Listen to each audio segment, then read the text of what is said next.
შემდეგი ნომერი არის ნომერი 11. ესე იგი, წესიერი n-კუთხედის შიდა კუთხე კ-გრადუსის ტოლია. ქვემოთ ჩამოთვლილი ტოლობებიდან რომელია ყოველთვის ჭეშმარიტიო და მოცემულია პასუხები.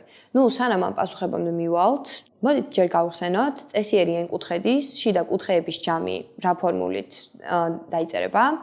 ეს დაიწერება k-ჯერ n, რომ უდრის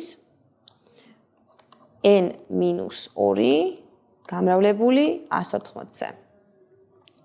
გავხსნათ ფრჩხილები, ესე იგი k-ჯერ n უდრის 180n-ს მინუს 360.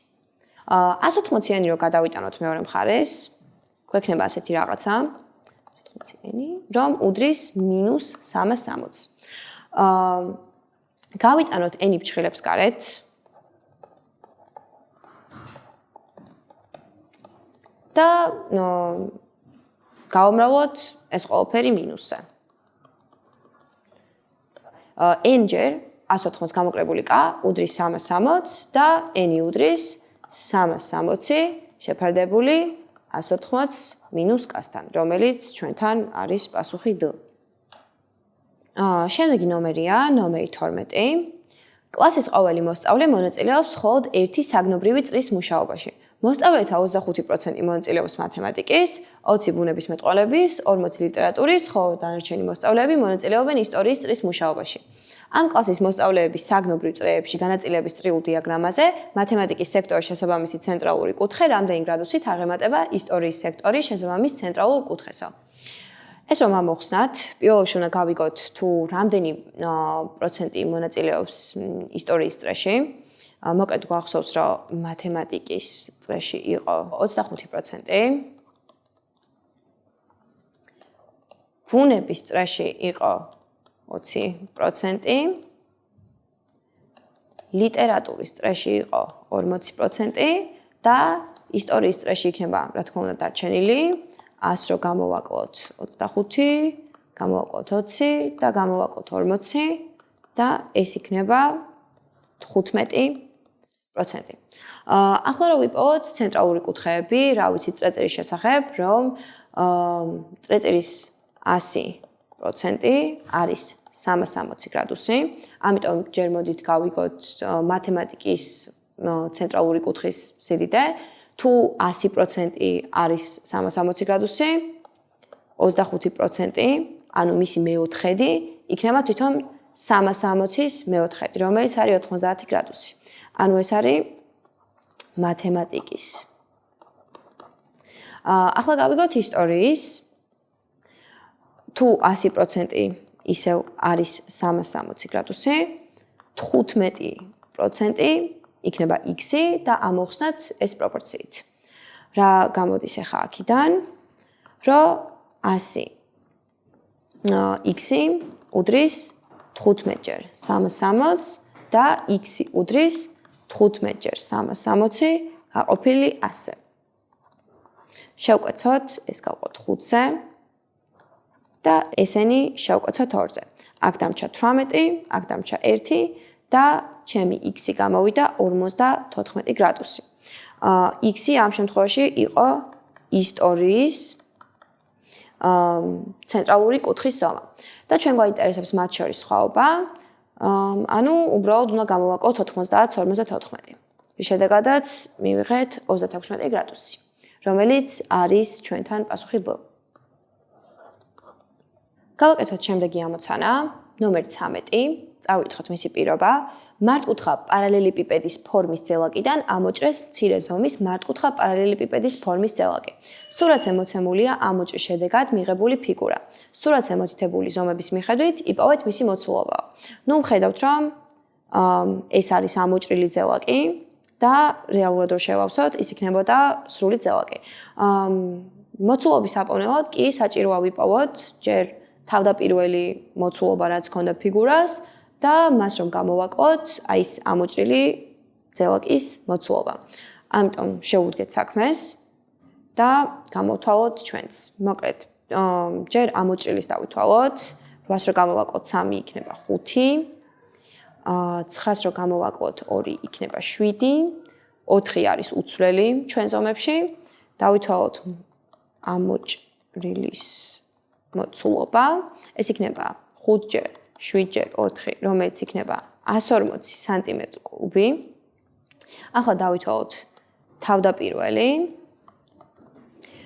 ეს უბრალოდ იქნება 8-ჯერ 9-ჯერ 4, რომელიც არის 288 სანტიმეტრი-კუბის ტოლი და ჩვენი ფიგურის მოცულობა იქნება V თავდაპირველს თუ გამოვაკლებთ V ამოჭრილისას და ეს იქნება 288-ს გამოკლებული 140 და იქნება 158 სანტიმეტრი-კუბი, რომელიც არის პასუხი D. გავაკეთოთ შემდეგი ამოცანა. წავიკითხოთ მისი პირობა. საკოორდინატო ბადით დაფარულ OXY სიბრტყეზე მოცემულია HFD და H'F'D' სამკუთხედები, რომელთა წვეროები მდებარეობს საკოორდინატო ბადის უჯრების წვეროებში. იხილეთ სურათი. OXY სიბრტყის ქვემოთ ჩამოთვლილი გარდაქმნებიდან, რომელი ასახავს HFD სამკუთხედს H'F'D' სამკუთხედზეო. მოკლედ, ამის გაკეთებას სულაც არ ჭირდება დაწერა. მარტივი ანალიზით და მარტივი დაკვირვებით, რომელსაც ჩვენ გავაკეთებთ ამ სურათზე, აუცილებლად მიხვდებით სწორ პასუხს. ნახაზიდან ჩანს, რომ ეს აშკარად არ არის პარალელური გადატანა, იმიტომ რომ სახეცვლილია სამკუთხედი, ანუ ამოტრიალებულს გავს, ამიტომ ცალსახად შეგვიძლია მისი გამორიცხვა. ღერძული სიმეტრია აბსცისათა ღერძის მიმართ რო განვიხილოთ, G ვარიანტი. აბსცისათა ღერძის მიმართ რო იყოს ეს სიმეტრიული, ეს იქნებოდა აი სადღაც ასე. იქნებოდა ამოტრიალებული X ღერძის მიმართ, რომელიც სამწუხაროდ არ არის. მოbrუნება O ცენტრის მიმართ 270 გრადუსითო, ეს რომ მოვაბრუნო O ცენტრის მიმართ 270 გრადუსით, აქ ნამდვილად არ იქნებოდა და იქნებოდა სადღაც აი აქ. და დაგვრჩა ვარიანტი B, ცენტრული სიმეტრია O ცენტრის მიმართ, რომელიც რა თქმა უნდა ცალსახად ეგ არის, რადგან H-ის კოორდინატები მაგალითად იქნებოდა 2, 0 და ცენტრული სიმეტრიისას ეს გახდა -2, 0. ცენტრული სიმეტრიისას ყველა კოორდინატს ეცვლება ნიშნები, რაც ამ შემთხვევაში თუ გადაამოწმებთ, ნამდვილად ეგრეა. ამიტომ სწორი პასუხი გამოდის B. გავაკეთოთ ნომერი 15. გიორგისა და თამარის გარდა კლასში კიდევ 18 მოსწავლეა, რომელთაგან 12 გიორგის მეგობარია, ხოლო 14 თამარის მეგობარი. ბიჭების რა უმცირესი რაოდენობა შეიძლება იყოს კლასში გიორგის გარდა, თუ ცნობილია, რომ გიორგის და თამარის საერთო მეგობრებს შორის ზუსტად 3 გოგონაა. მოკლედ, გვაინტერესებს ბიჭები, მაგრამ სანამ ეგ გვაინტერესებს, ამოვიწეროთ ჩვენი პირობა. მოკლედ, ვიცით, რომ არიან გიორგი და თამარი და ვიცით თითოს რამდენი მეგობარი ყავს. ვიცით, რომ გიორგის ყავს 12 მეგობარი და ვიცით, რომ თამარს ყავს 14 მეგობარი. და კიდე ისიც ვიცით, რომ გიოს და თამარის გარდა კლასში არის 18 მოსწავლე. ესე იგი, სულ კლასში ყოფილან 20. თუ გიორგის და თამარის გარდა კლასში არიან 18, აი მათი მეგობრების რაოდენობა შევკრიბოთ, ცალსახად მეტია 18-ზე. მაგრამ ეს რაღაცის მომცემია, ამიტომ მოდით შევკრიბოთ 12 და 14 და გამოვაკლოთ მას 18. ამ ყველაფერს ვაკეთებ იმისთვის, რომ გავიგო თუ რამდენი საერთო მეგობარი ყავთ გიორგის და თამარის ჯამში. გამოვიდა 26 გამოკლებული 18, რაც უდრის 8-ს. ესე იგი მივიღეთ, რომ 8 საერთო მეგობარი ყავთ გიორგის და თამარს. რადგან ვიცით, რომ ამ საერთო მეგობრებს შორის 3 არის აუცილებლად გოგო, მოდით გამოვაკლოთ საერთო მეგობრებს გოგოების რაოდენობა და მივიღეთ 5, რაც დაგვრჩა, ესე იგი, ბიჭები. ესე იგი, მივედით პასუხამდეც და მივიღეთ, რომ სულ მცირე 5 ბიჭი იქნება, ანუ სწორი პასუხი გამოვიდა A. ახლა კი გავაკეთოთ ნომერი 16. სულ რამდენ ელემენტს შეიცავს A-ს თანაკვეთა B-სთან სიმრავლე, თუ A არის ყველა ლუწი ორნიშნა ნატურალური რიცხვისგან შედგენილი სიმრავლე, ხოლო B არის ყველა 4-სჯერადი ნატურალური რიცხვისგან შედგენილი სიმრავლე. ჯერ ვისაუბროთ იმაზე, რომ არ არის საჭირო ჩამოწეროთ თუ რა ელემენტები შედის A სიმრავლეში, რადგან ცალსახაა, რომ B არის A-ს ქვესიმრავლე, რადგან ყველა 4-სჯერადი ნატურალური რიცხვი არის აუცილებლად ლუწი. ამიტომ მოდით ვისაუბროთ B სიმრავლეზე და მის ელემენტებზე და ჩემი აზრით ამ საუბრის შედეგად ნამდვილად მივალთ სწორ პასუხამდე. ვიცით, რომ B არის ყველა 4-ის ჯერადი ორნიშნა ნატურალური რიცხვისგან შემდგარი სიმრავლე. ესე იგი, რომ დავიწყოთ, ასე ვთქვათ, ჩამოთვლა, 12, 16, მერე მოდის 20, 24, 28, 32, 36 და თუ გავაგრძელებთ ასე ჩამოწერას, მივხვდებით, რომ ეს არის კანონზომიერება. აქ არის 2, აქ არის 3, აქ არის 2 და ეს ასე გაგრძელდება, ანუ 4, აქ 3 იქნება, მერე 5, აქ 3 იქნება, მერე 6, არა, მერე 5, აქ 2 იქნება, მერე 6, აქ 3 იქნება, 7, 2 იქნება, 8, 3 იქნება, 9, 2 იქნება. და ამის შემდეგაც შეგვიძლია მარტივად გავამრავლოთ მიღებულები ერთმანეთზე და გავარკვიოთ, რომ მოკეთ 1, 2, 3, 4, 5 შემთხვევაში მაქვს 2 ელემენტი. ეს არის 10 და 1, 2, 3, 4, 4 შემთხვევაში მაქვს 3 ელემენტი.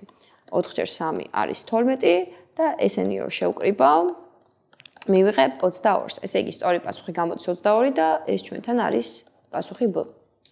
გავაკეთოთ შემდეგი ამოცანა. შემდეგი ამოცანა ნომერი 17 და ის გვეუბნება, რომ m ნატურალური რიცხვის n ნატურალურ რიცხვზე გაყოფის შედეგად მიიღება 4-ის ტოლი ნაშთი. ქვემოთ ჩამოთვლილი რიცხვებიდან, რომლის ტოლი არ შეიძლება იყოს m კვადრატის n-ზე გაყოფისას მიღებული ნაშთი თუ ცნობილია, რომ n-ი ნაკლებია 9-ზეო. ნუ პირველ რიგში, ჩემი აზრით, უნდა გამოვსახოთ m-ი n-ის საშუალებით და m კვადრატიც ასევე უნდა გამოვსახოთ n-ის საშუალებით. ამიტომ მოითեք გავაკეთოთ. ნუ ჯერ გითხრეს, რომ n-ი ნაკლებია 9-ზე. ვიცით, რომ ასევე m-ის n-ზე გაყოფისას, ამ დავუშვათ n-ზე გავყავი და რაღაც რაოდენობაჯერ მოთავს და მიიღება ნაშთი 4. ესე იგი, ჩვენი m-ი გამოვიდა n-ს დამატებული 4. ესე იგი, m კვადრატი იქნება n-ს პლუს 4, რომ ავიყვანო კვადრატში. მოდით გავშალოთ, ვიღებთ, რომ n კვადრატ k კვადრატს დამატებული 8-ჯერ n-k და დამატებული 16 არის m კვადრატი. მოდით დავაკვირდეთ ამ ორს და მივხვდებით აქედან, რომ ესენი აუცილებლად უნდა შევდოთ გაიყოფა n-ზე, იმიტომ რომ ამასაც აქ n-ი და ამასაც აქ n-ი. ანუ ესე იგი დაგვჭირდა განსახილველი 16. რადგან ვიცით, რომ n-ი ნაკლებია 9-ზე, მოდით გავიხილოთ ესეთი შემთხვევები. როდესაც n-ი უდრის 1-ს, თალსახაა, რომ ნაშთი არ იქნება, იმიტომ რომ 16-ში 1 მოთავსდება უნაშთოდ. ასევე ანალოგიური იქნება 2-ზეც და 4-ზეც. ამიტომ ესენი არ განვიხილოთ. როდესაც n-ი უდრის 3-ს, ნაშთი დაგვრჩება 1, რადგან 3-ჯერ 5 არის 15 და 16-ს რო გამოვაკლებთ 15-ს მიიღებ 1-ს. ესე იგი 3-იც არ გამოგვადგა. მოდით განვიხილოთ 5. 5 ანალოგიურია, ისევ 15 არის და ნაშთი ისევ 1 იქნება. ესე იგი ესეც არ გამოგვადგა. მოდით განვიხილოთ 7. როდესაც n-ი უდრის 7-ს, ნაშთი რჩება 2, ესე იგი ესეც არ გამოგვადგა. და როდესაც ანალოგიურია, რომ 8-ს არ გამოდგება, იმიტომ რომ ზუსტად იყოფა. როდესაც n-ი უდრის 9-ს, გამოგვივიდა ნაშთი 16-ს გამოკლებული 9, რაც უდრის 7-ს. ეხლა რომ გადავხედოთ ჩვენ ჩამოთვლილ ნაშთებს, მივიღეთ, რომ ნაშთი ვერ იქნება ვერასდროს 3. ესე იგი, სწორი პასუხი გამოდის G, ანუ 3.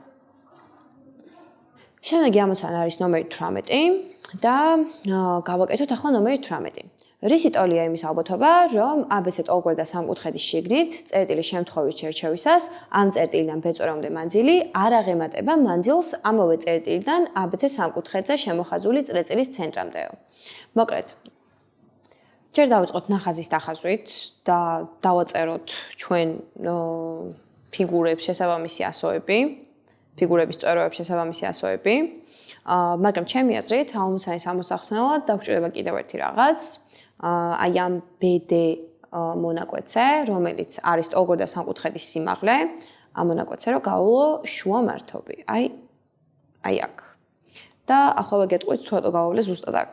ამას დავაწეროთ E და F-ი. EF-ი, როგორც აღნიშნეთ წეღან, არის BD-ს შუა მართობი. ამ შემთხვევაში. ეს არის O, ცენტრი და ვიცით რომ აი ეს OB არის თვითონ ამ სამკუთხედზე შემოხაზული წრეწირის რადიუსი. ვიცით რომ სამკუთხედზე შემოხაზული წრეწირის რადიუსი ამ სამკუთხედის სიმაღლეს ყოფს 2:1-თან პროპორციით და მე რო აი აქ გავავლე ეს EF მონაკვეთი, მე დავყავი ეს რეალურად 3 ტოლ ნაწილად. ანუ ეს B მაგალითად K BK უდრის KO-ს და უდრის OD-ს. ამ შემთხვევაში ეს აუცილებლად დავიმახსოვროთ. და დაუშვათ ჩვენი შემთხვევით აღებული წერტილი M თუ ეკუთვნის ამ ჩემ EF მონაკვეთს, მაშინ ვიღებთ რას? რომ MB აუცილებლად იქნება ტოლი MO-სი, რაც იმას აღნიშნავს, რომ მანძილი B-წვერომდე და ცენტრამდე არის ტოლი. მაგრამ თუ M წერტილი ეკუთვნის უბრალოდ EBF სამკუთხედს და არ ძევს თვითონ EF მონაკვეთზე, ვიღებთ რას? რომ MB აუცილებლად იქნება ნაკლები MK-ზე. და ეს გვაინტერესებს ზუსტად ჩვენ. ეს რო დავითვალოთ, წეგან რაც ვახსენე, ის უნდა გავითვალისწინოთ, რომ აი ეს ცითოეული, ანუ MK, KO და OD არის BD-ს მე-13 და აქედან უკვე შეგვიძლია ჩვენი სასურველი ალბათობის პოვნა. გავიგეთ, რომ BK არის 1/13 BD და უკვე შევუდგეთ ალბათობის წერას. ესე იგი, S BF-ი შეფარდებული SABC-სთან. ანუ რა დავწერე მე აქ, რომ ალბათობა ტოლია აი ამ სამკუთხედის ფართობის შეფარდებული დიდ სამკუთხედთან, იმიტომ რომ მე მინდა რომ ეს წერტილი მოთავსდეს აი ამ სამკუთხედის შიგნით. ამიტომ წერ მრიცხოვში თვითონ ამ სამკუთხედის ფართობს. და რადგან ვიცით ეს დანაყოფები და ვიცით მათი შეფარდებები, საერთოდ არ გვიწევს სამკუთხედის ფართობის დათვლა და პირდაპირ შეგვიძლია დავწეროთ, რომ 1/13 აყვანილი კვადრატში, ანუ 1/9. ესე იგი მთლიანი ალბათობა იქნება 1/9 და ჩვენთან ეს ემთხვევა G პასუხს. გავუყვეთ ამოცანებს და გავაკეთოთ შემდეგი ნომერი. შემდეგი ნომერიაც მე-19 და მის პირობაში წერია, რომ M-ის რამმჟღავნობისთვის აქვს x კვადრატს გამოკლებული 10x დამატებული 3 გამოკლებული 4m კვადრატ უგანტოლებას ურთიერთშებრუნებული ფესვები. სანამ ამ ამოცანას გავაკეთებთ, აუცილებელია გავხსენოთ, თუ რას ნიშნავს ურთიერთშებრუნებული ფესვები. ურთიერთშებრუნებული ფესვები, ანუ ზოგადად სიტყვა ურთიერთშებრუნებული ნიშნავს, რომ ორი რიცხვის ნამრავლი აუცილებლად უნდა იყოს ერთის ტოლი. ესე იგი, რა გავიგეთ ახლა აქ, რომ ჩვენი ფესვების ნამრავლი უნდა იყოს ერთის ტოლი. რაც ძალიან მარტივად შეგვიძლია გამოგვივიდეს, რადგან ვიცით, რომ კვადრატულ უგანტოლებაში ფესვების ნამრავლი ვიეტას თეორემით არის Q და რადგან ჩვენ x კვადრატს არ აქვს წინა კოეფიციენტი, ან შეგვიძლია ვთქვათ, რომ a კოეფიციენტი უდრის 1-ს, ეს ყველაფერი ძალიან გაგვიმარტივდა და პირდაპირ შეგვიძლია დავწეროთ, რომ 3-ს გამოკლებული 4m უდრის 1-ს.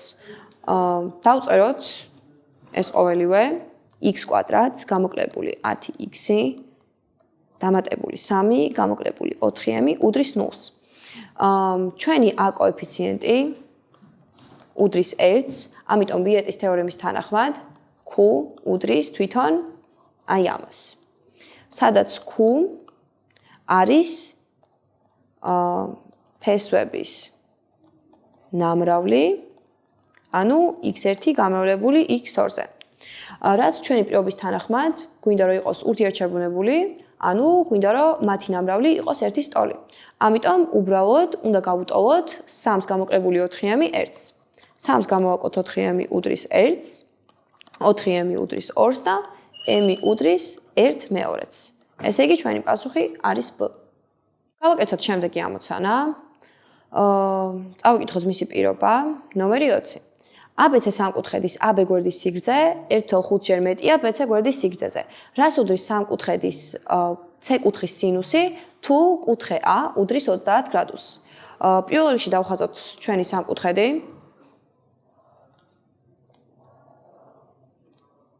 დავაწეროთ ასოები A, B და C. ვიცით რომ AB გვერდი 1/5-ჯერ მეტია BC გვერდზე, ამიტომ მოდით BC გვერდი აღვნიშნოთ x-ით და AB გვერდი უბრალოდ აღვნიშნოთ ასე, რადგან, ვიცით რომ 1/5-ჯერ მეტია. ასევე ვიცით რომ კუთხე BAC არის 30 გრადუსი და ჩვენ გვაინტერესებს კუთხე C-ის სინუსი.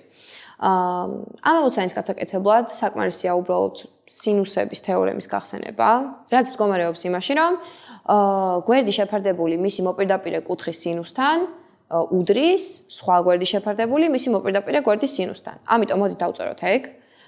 x-ი შეფარდებული, ესე იგი, სინუს 30 გრადუსთან უდრის 1.5x-ი შეფარდებული სინუს კუთხე C-სთან. შევკაცოთ x-ები. ესე იგი, რა დაგვრჩა? 1 შეფარდებული სინუს 30 არის 1/2 უდრის 1.5 სინუს კუთხე C-სთან. 1/2 არის 0.5. ანუ შეგვიძლია ასეც ჩავწეროთ. ესე იგი, რა გამოვიდა? რომ სინუს კუთხე C-სთან უდრის 0.5 გამრავლებული 1/5-ზე. ესე იგი, სინუს კუთხე C უდრის 0.75-ს ან 3/4-ს. ჩვენ პასუხებში მოცემულია 3/4, ამიტომ დავწეროთ როგორც 3/4 და ჩვენი პასუხი გამოვიდა G.